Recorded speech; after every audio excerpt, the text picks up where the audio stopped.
Okay, I'm walking through the original entranceway to the Mosque, through the inner ditch and into the Bailey area eventually.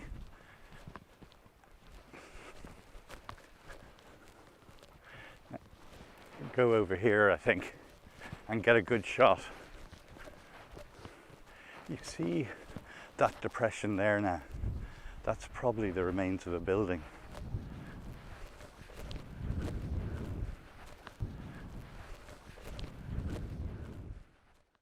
Here we are at Granard, Motte Bailey Castle. Just very briefly, the castle was probably built in the 1190s. It had timber defences originally. It was built by an Anglo-Norman lord called Richard de Chute. It represents, if you like, the northwestern edge of Anglo-Norman settlement of the Lordship of Meath. Now, in terms of what exactly is a Motte Bailey, the motte is actually the mound that we can see behind me. If you like, the mound is probably about 10 metres in height, and then the bailey is this sort of banked and ditched enclosure to the south of the motte. So that's the earthwork, and the bailey is defined by a ditch, an outer bank, and an outer ditch. This is a very complex earthwork, but again, the thing to remember is that the defences and buildings within it, certainly for the first 100 years or so, were built of timber or cob. You're going to ask, what is cob? Cob was kind of mud-built structures. But anyway, let's just talk a little bit about mottes. In terms of numbers, motte castles, it'll surprise people to know that the vast majority, when I say vast, the large majority of castles built by the Anglo-Normans in the late 12th and 13th century were actually Motte Bailey castles. They were with timber defences. Stone castles or masonry castles, the popular perception is of course that castles were built of stone.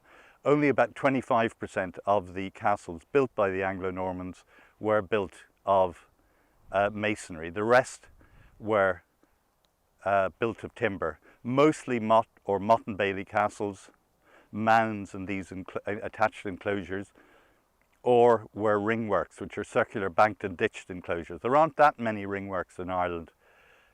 In terms of numbers, we're talking about maybe 500 mottes. Now that figure is questioned, but the work of the Archaeological Survey of Ireland, who are part of the National Monument Service, have gone through the Irish countryside since the mid-80s, and that's about the figure that they've come up with in terms of numbers, about 500 mottes. In terms of their distribution, you can find mottes from Poland to Ireland, from Scandinavia down to northern Italy, but the main distribution is northwest Europe, including eastern and midland Ireland. Okay, in terms of County Longford, how many mottes are there? Well, we've recognised about 13. Most of them have the bailey feature like we have here at Granard, and it has been argued by various archaeologists and historical geographers that the bailey feature is both a feature of status, like how important the lord, the Anglo-Norman lord who built and owned the motte was, would have, a castle belonging to a greater lord, a more important lord would have a bailey, but also it's been noticed that the bailey feature occurs on the frontier of Anglo-Norman settlement as well. And at Granard we have both. We have a high-ranking Anglo-Norman lord in terms of the de Chute or Richard de Chute and his family, and also we are in a frontier area here, because the area to the regions to the west and north of us and northeast of us were dominated by Gaelic Irish princes and lords. And we do hear of, as we said in the historical section, we do hear of a lot of turbulence in the area. And I know bringing some colleagues from across Europe to see this motte, they are very impressed by the Motte and Bailey Castle here at Granard. It's that much bigger than the average motte. So what else can we say? We've talked about numbers, distribution. What about siting? Well, what affected? Why did Richard de Chute in the 1190s or so decide to build a motte on this spot? Well, when we look around us, we can see that it's in a very prominent position. You can see literally for miles around, okay? Okay, we're now going to go to the summit of the motte and you'll see what I mean by that commanding view, okay? So here we are on the summit of the motte and you can see what sort of wide-ranging views. You can see all around us. We can see the Loch Crew cairns, the Loch Crew hills to our southeast. You can see Cavan and Bruce Hill to the northeast, to the northeast. You can see the Cuilcha Mountains on the Cavan Fermanagh Leitrim border to our north. And you can also see Roscommon and Slieve Bawn to the west. So it's fantastic. You literally see everywhere. You can just about make out Loch Derrivar down there and Loch Kinnail just to our east. So you really get fantastic views right across the country. So at one level, this is a very impressive location. Literally, we're in a really fantastic position here, and that was obviously one of the reasons why Richard de Chute chose this location for his motte castle. But there's more to it than that, because when we look at the historical documents, we know that Granard was the centre of a pre-Norman Irish elite residence as well. And actually, when you look at the morphology of the Motte and Bailey, the Bailey is crescentic in shape, with the Motte lying on its northern side. And it seems to me that what happened here, and we can see the same thing at a number of other Longford Motte and Bailey castles, we seem to have a motte being placed on a pre-existing Irish ring fort.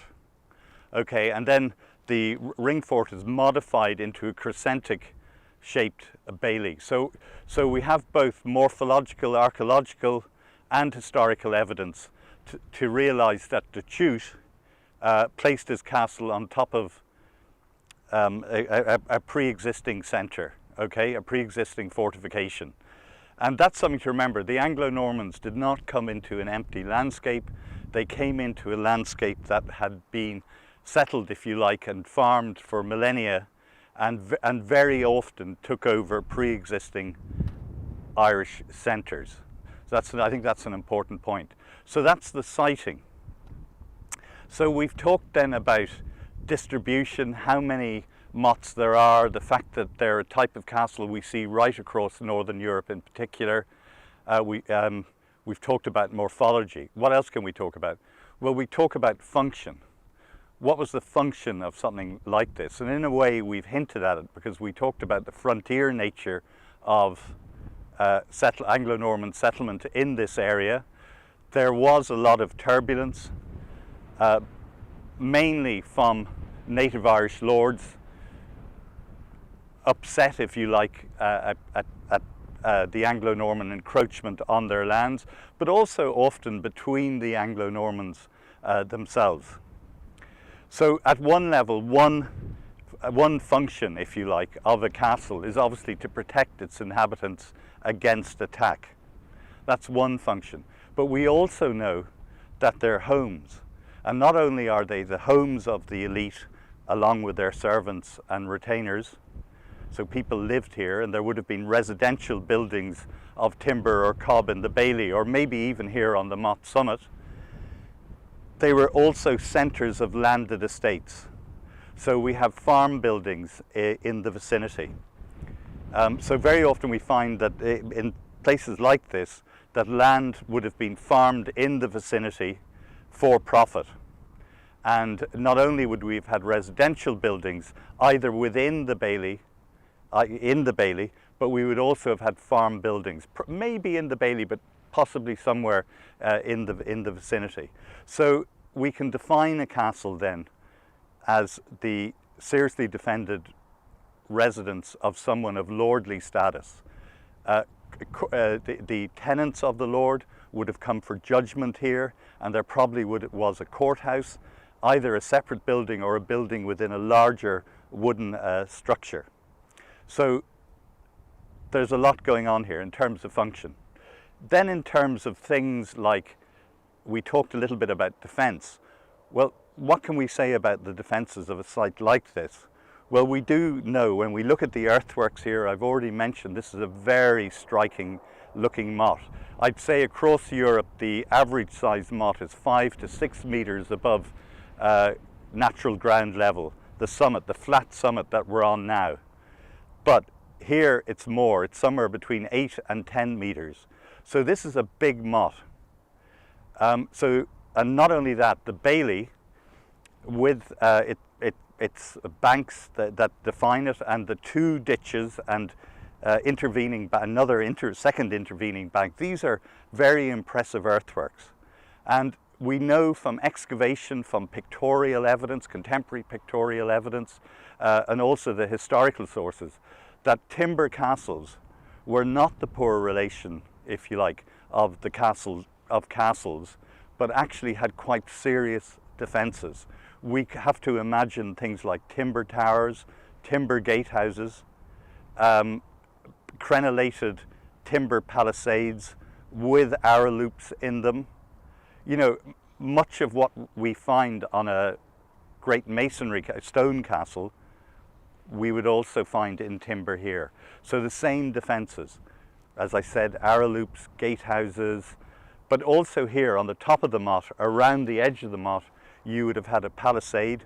I would think crenellated, you know, it had battlements, but also arrow loops, but maybe some great tower, timber tower, lying on the motte summit. And some of those towers were anything up to 3 stories in height. So you could imagine if we had a 3-story high timber tower here on this very, very significant motte, you'd see it for miles. And even now you can see the Granard motte, particularly to our south, east and west, for miles. There was a feeling that mottes only belong to the initial period of Anglo-Norman conquest in Ireland, that somehow they're linked to the first 10, 20 years. But this is actually not the case. We have good historical and archaeological evidence for them continuing to be built into the early 13th century, but also we now have archaeological and historical evidence for them being built as late as the late 13th century, with mottes and baileys continuing to be occupied well into the 14th century. In other words, timber castles, motte and bailey castles, timber castles continue to be occupied and built well into the 13th century, and then seem to stop being used at some stage in the 14th century. Okay, so that's the kind of dating phase. Now, what else can we say? Let's talk about this particular motte. Well, we mentioned that it's a really spectacular example of a motte castle. This motte and bailey at Granard stands up to the best example right across Europe. And I might add, it's not the only Longford motte and bailey that is top class in terms of preservation and size. Lizard Dowlin as well is a top-rate motte and bailey. In fact, Lizard Dowlin, just near Longford town, owned by the Redditon family, has 2 baileys, which is again a relatively unique feature rather than just one. But anyway, this is a fantastic motte and bailey here at Granard, and the people of Granard are dead right to have opened an interpretive centre at the base of the hill down there a couple of years ago, entitled Knights and Conquests. And I believe they're also opening up an Anglo-Norman kind of rural borough village theme park beside it. So I would suggest people go and visit it. That would be a good thing. As I said, our feeling would be there is a historical reference to the castle being built here in 1199 by Richard de Chute. We know that Granard had a royal visit in 1210. I would suggest to you that King John either camped outside or stayed in this very fine Motte Bailey. King John, I think I mentioned this the other day, King John being the villain in the Robin Hood films, I don't think he was as bad as he was made out to be, but he stayed here for a number of days in August 1210. And we hear of the Motte and Bailey Castle here being taken into royal hands when Richard de Chute dies in 1211, and it's handed back to Richard's lord Walter de Lacy in 1215. Granard gets burned in 1272 and again in 1315, just reminding you of the turbulence in the area. But if you remember a few minutes ago, I mentioned something about farming and the fact that there was a landed estate, agricultural estate, attached on to this castle.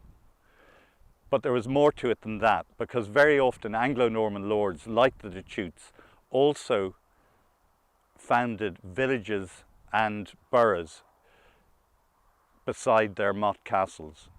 And the people who lived in these settlements rented land from the lord of the castle, in this case the Chute, and paid him rent and possibly carried out labour services for them on the land that they farmed directly, which is known as domain land.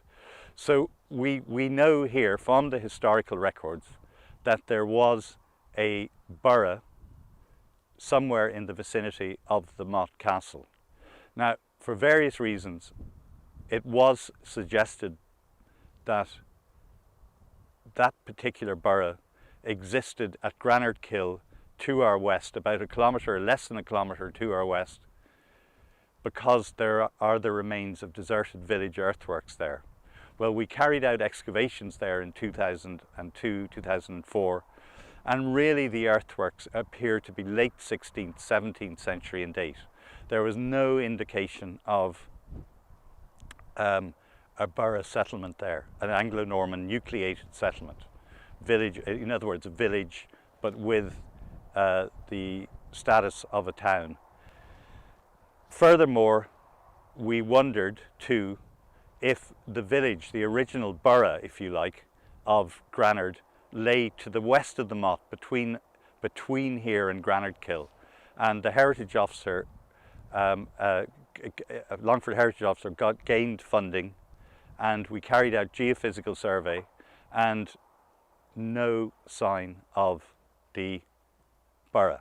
Now, that is disappointing to some people, but and it is disappointing. Negative evidence is important too. And so it's telling us that that borough did not lie to the west, either at Granard Kill or between here, the Motte, and Granard Kill. And it would seem to me the simplest answer is the best, and that is it's underneath the original town, if you like, borough founded by Richard de Chute, is actually underneath the present town of Granard. And that makes all the sense in the world, because that is the area around here that is protected from prevailing winds and weather and things like that. So what we would have expected then is a street running, if you like, eastwards or so, or east-northeastwards from the Motte, from the base of the Motte, with timber buildings and burgage plots on either side.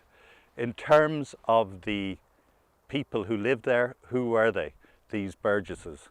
Now, it would seem to me that the majority of them would have been of English origin, and they would have been different, if you like, in ethnicity to the majority Irish population in the area. Okay, that's pretty clear. Okay, so we have a Motte. We've talked about the Motte and Bailey. We've talked about the borough. As I said the other day, the Anglo-Norman colony in Longford comes under pressure from the late 13th century onwards, and in the early 14th century appears to collapse. well, what happens to their castles? What happens to the motte here at Granard? And it would seem to me, and the same happens at Lisardallen as well, the O'Farrells take over, the Gaelic Irish O'Farrells take over the castle. And at some stage in the 15th, 16th century, it seems to me that a tower house was built on the southeastern side of the motte slope. And this is not a stone behind me either, and this may be linked to that late medieval phase. So what it's mortared masonry.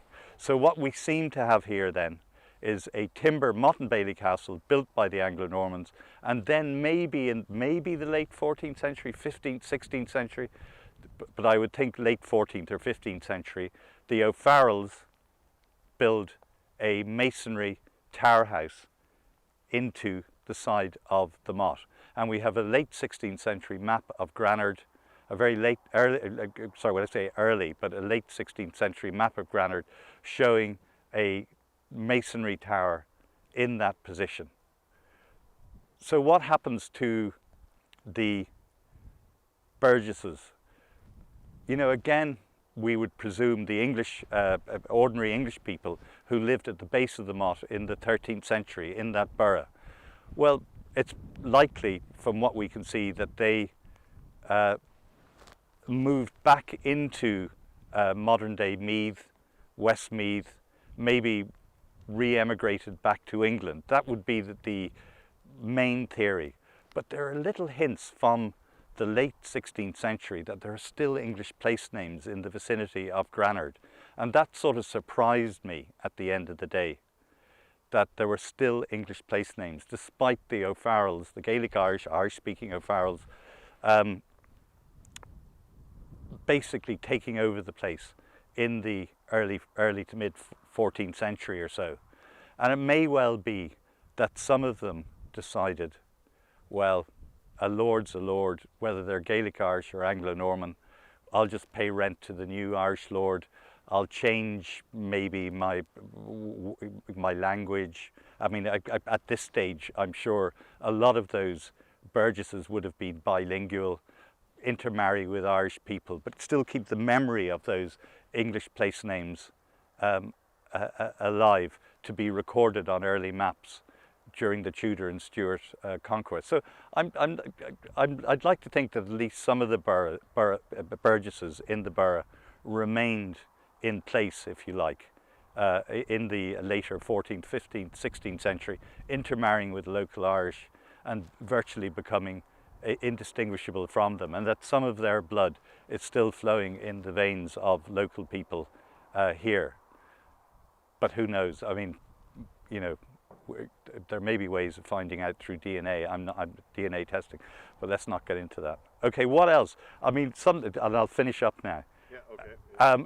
What else can we say about the motte? Because it still dominates the town to this day, although it is a little bit blocked by trees and the very fine Roman Catholic Church. Again, you know, monuments like this still create an impression on the locality. For example, we know in 1798 that the motte was a central feature or a central part of the Battle of Granard during 1798. A lot of very heavy fighting went on around it. We have some folklore evidence that there may be a mass grave of rebel dead somewhere within the bailey, and also the gibbet, the gallows that was used to hang some of the rebels, lay at the base of the motte overlooking the town. So that motte was to play a very significant part in the 1798 Battle of Granard. And when we were here in 2002, 2004, a very old lady said that during the sacking of Granard by the Black and Tans in 1920, the townsfolk came up to the motte and watched the destruction being wrought by Crown forces on the town. And she said, I thought it was raining, but it was her mother's tears actually dropping on her face. So that was pretty powerful to hear that. So, you know, the motte has played an extraordinary part in Granard's history. We have a statue of St. Patrick on top as well, which I presume, I'm not quite sure when that statue was put up, maybe during the Eucharistic Congress, which was 1932. And, you know, that would be nice if that was actually restored and made to look a little bit better than it is, because it's suffering from weather damage. But it looks over the town. So that you know, the motte continues to have an effect upon the local landscape, and long may it be so.